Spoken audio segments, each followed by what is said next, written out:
everyone, welcome to Armas. This is part one of a two-part series on the Sig P365 XL review.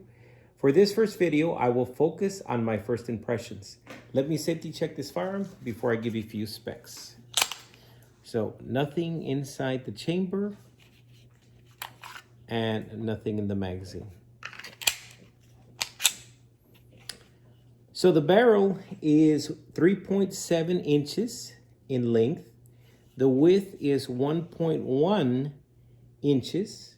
It weighs 20 ounces unloaded. And the slide is a stainless steel with a nitron finish. And the frame has a stainless steel chassis as well. Now it also comes with two 12-round magazines, and they are metal magazines.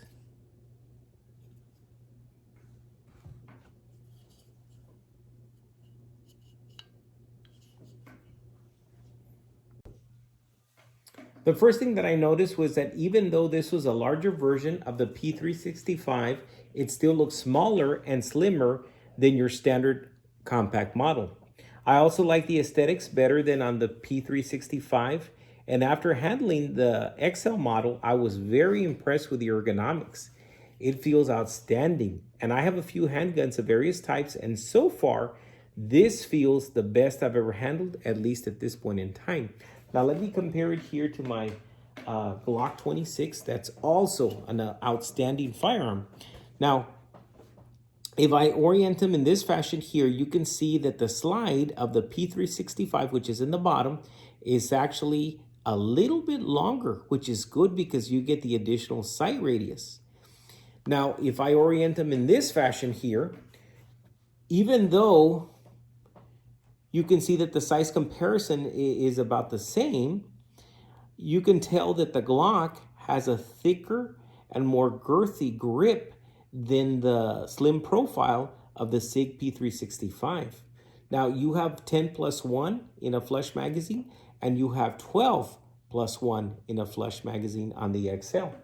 So you get the best of both worlds. You get the reliability and the capacity of a G26 compact model or subcompact model in a slimmer profile. Another great feature is the flat face trigger, and it has take up, but it feels good in comparison to your average striker fired pistol. Now, once you get past the center point, it feels smooth and light. See, that's the take up, and there's the break. Once again, take up, and there's the break. And it feels pretty light, in my opinion. Now, the controls are very positive. As you can see, the magazine release is very accessible, but yet it's recessed, so you can't really actuate it without you meaning to. Now, one of the best features, in my opinion, is not just the capacity of 12+1, but also these X-ray sights.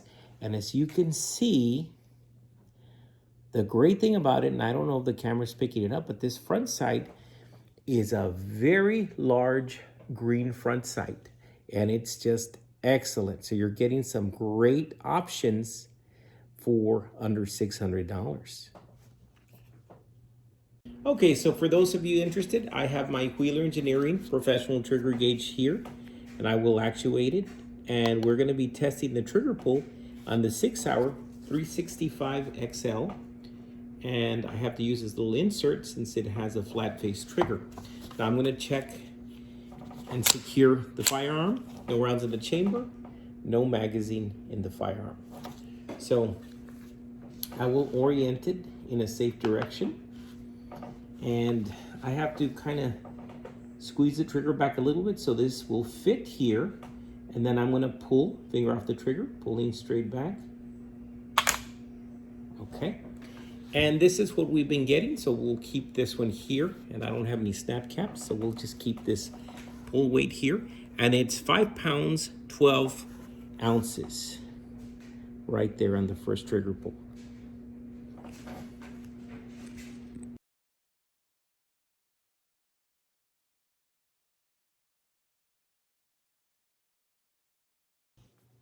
So some of the highlights of this first impression video is that the 6 Hour 365 XL comes with a lot of great features.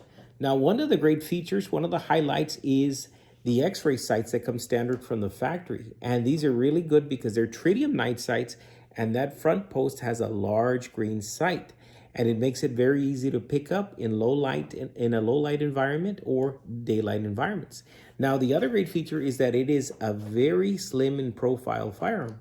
So if you compare it to a Glock 26, you're getting the benefits of a compact model in a slimmer profile, plus you're getting the same or more capacity. You're getting 12 plus 1 in the chamber, and there's 2 magazines, and you could actually get a 15-round magazine if you'd like to upgrade.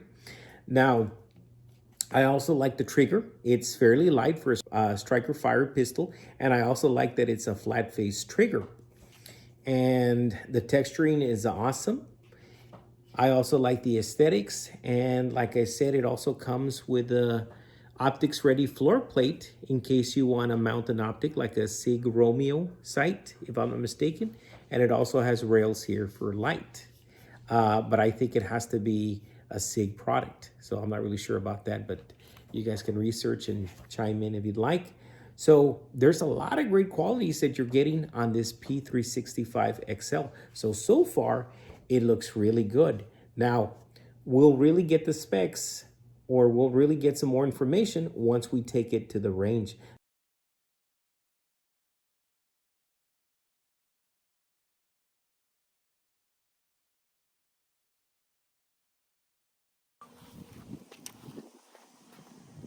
So we're here at the range, and we're gonna do our accuracy string. And we have 3 rounds of sailor and bellet full metal jackets in 9mm. And we have the 135 flex tip plus P rounds. And this is the 6 Sauer 365 XL. And we'll see how it does.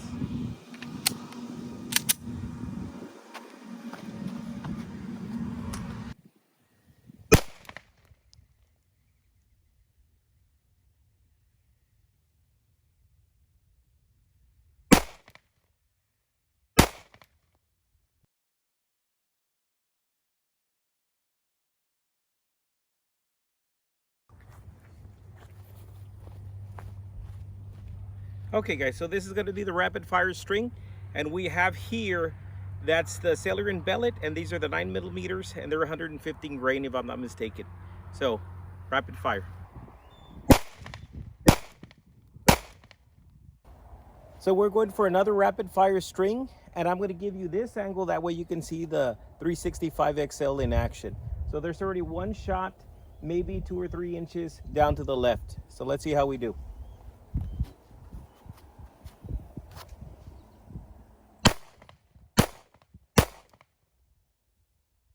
Okay, so now we have 1, 2, 3, 4 shots there, and I'm gonna go a little bit faster. See how it does.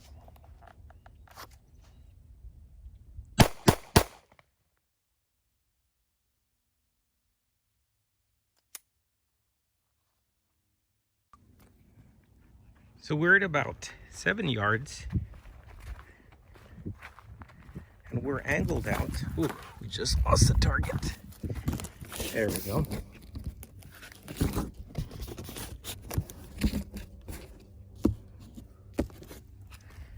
Sorry guys. So we can see that the majority, they're in here. Now I have a few flyers, but I think the rapid fire string was around right here. The last sequence was probably somewhere here.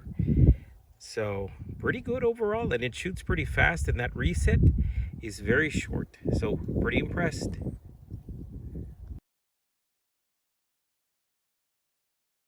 Okay guys, so this is the clear ballistic string. So we have up first the sailor and bellet full metal jacket in 9mm, and right after it, it's going to be the 135 plus P, and that's the Hornady flex tip.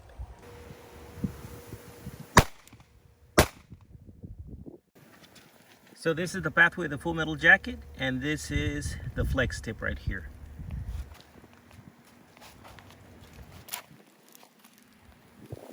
So we can see the flex tip stopped at about 16 inches. That's very good penetration. And the full metal jacket made it to halfway into the second block.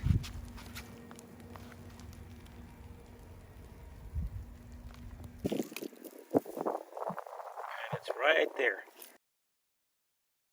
The FTX Flex Tip 135 plus P round. Very good. 17 inches.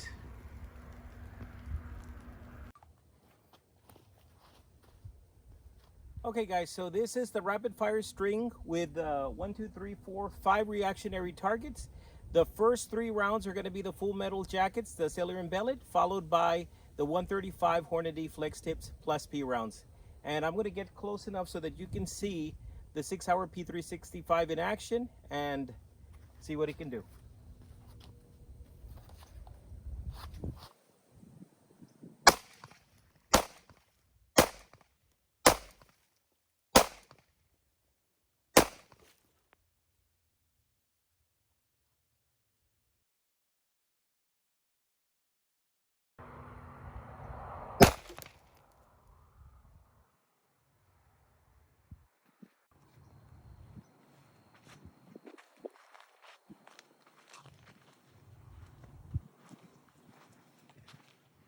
Wow, so as we can see, the round just hit there and there's fragments of the round and it didn't even penetrate the first wall. Now that's the inside, so it did knock off some material. Okay, here goes 1 round of full metal jackets, 9mm.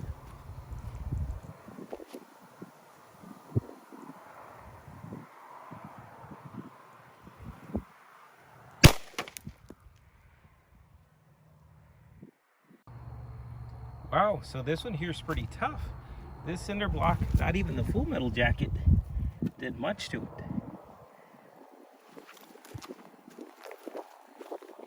Yep, and it knocked some material inside the cinder block.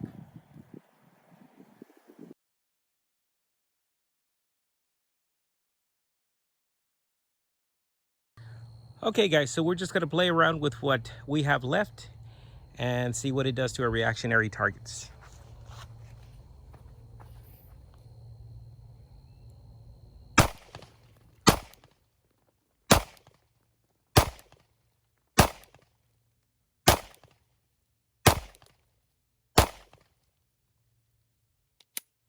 Okay guys, it still needs just a little more abuse, so let's see what we can do.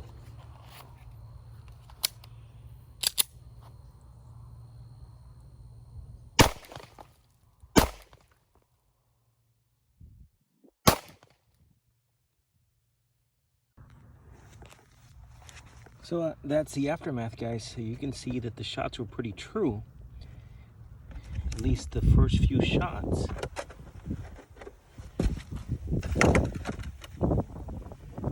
And this one I was aiming down here because it was practically completely drained. And then I guess the first one I hit up there. So, wow, pretty accurate. Hello everyone, welcome to Armis. This is part 2 of the Sig Sauer 365 XL review. So I just came back from the range and I have information on this firearm, or at least the way it performed in my hands. Now, the first thing about it is we have a table chart and we have a possible 32 points to score it in, and there's 8 categories. So the best score that a firearm can get for each category is a 4, which is excellent. 3 is good, 2 is fair, and 1 is below average. Now, in reference to ergonomics, this firearm received a 4. And part of the reason is the texture and the slim profile, and just the mere fact that you can really handle this firearm really well. It really lends itself to a good grip, a good purchase on this firearm. Okay, so for the second category is accuracy. And I have the target right here. Now, the first string of accuracy was with a cellular and bellet, and that was the 115 grain, if I'm not mistaken, full metal jacket. And you can see that that's about just over an inch. So that's very good. And that was at 8 yards. And I'm sorry it wasn't 7 yards, but we had a lot of debris there in the burn pit. And I just couldn't get a perfect 7 yards. Now here on the right side, you can see that that's just a little over an inch as well. Actually, it's a little bit larger. And that was the 135 grain flex tip plus P rounds from Hornady. So overall accuracy was very good. So it received a 4 for accuracy. Now, the third category was follow-up shots or rapid fire. And you can see that on one of the first strings, it was actually very good. And that's a string actually of two groups. And if I put my hand on it, I can cover it very easily. If I put my fist on it, it's almost about the size of my fist. So that's very good. And that was at about 8 yards. And this one here, I tried to take it up a few notches and actually fire as fast as I could. And if you see the majority of the groups, they're right here, about the size of my fist. And there's a few flyers up here, but it was very controllable. The only thing that I experienced that was a little surprising is that the trigger actually feels lighter in the field when you're acquiring a target. And when you're squeezing and you're really, I guess you have a round in the chamber and you're actually squeezing so that you can fire, it just feels amazingly lighter. And actually even the reset feels lighter. It feels like if you're squeezing while you're trying to acquire your sight picture, slowly squeezing, you'll cook off a round. So you need to make sure that you're very deliberate about when you squeeze the trigger, because since it's a light trigger, and I didn't think it was going to be that light, but apparently it is. So that's just one of the things that really surprised me, is that it actually feels lighter in the field. So it did receive a 4 for follow-up shots. With probably additional training, I can probably tighten those groups even better. Now for penetration, it received a 3. And the reason is, yes, the 9mm has good penetration, especially with good rounds. But in comparison to many other bigger or heavier calibers, it still left wanting, right? So it received a 3 for that. Now in energy, it received a 2. I was really surprised when I was shooting the cinder block that it couldn't even penetrate the first wall. It didn't even break it or crack it. It just left like an indentation. And that was both with the FTX round, the 135 plus P round, and also with a full metal jacket. So that was pretty surprising to me. But it did get good penetration, and in the ballistics gel, it did very well. So awesome. Now, in reference to reliability, I also gave it a 4. And part of the reason I did, I had no hiccups, no problems, no misfeed, no stovepipes, nothing like that. And I've seen that in other videos, they put them through mud and adverse conditions, and actually, this does pretty good. Now, in reference to capacity, it received a 4 because this, in a micro compact form, with a flush magazine, it takes 12 rounds plus 1 in the chamber, and it comes with 2 magazines. Now, you can also opt to purchase the 15-round magazines, and it'll take those as well. So that's very innovative. So for capacity, received a 4. And versatility, I also gave it a 4. And part of the reason is it comes equipped with an optics ready plate here. And if I'm not mistaken, I think it takes a Sig Romeo reflex sight. And here it comes with a rail for lights. And I think the only light it can take is Sig product lights. So that's the only problem. But other than that, it did receive a 4 for versatility. Now, overall, it received a 29 out of a possible 32 points. So actually, it did very well. And I think it really shot well in reference or in comparison to subcompacts or even full-size firearms that I've even shot. So it kept up pretty well. It's a very good firearm.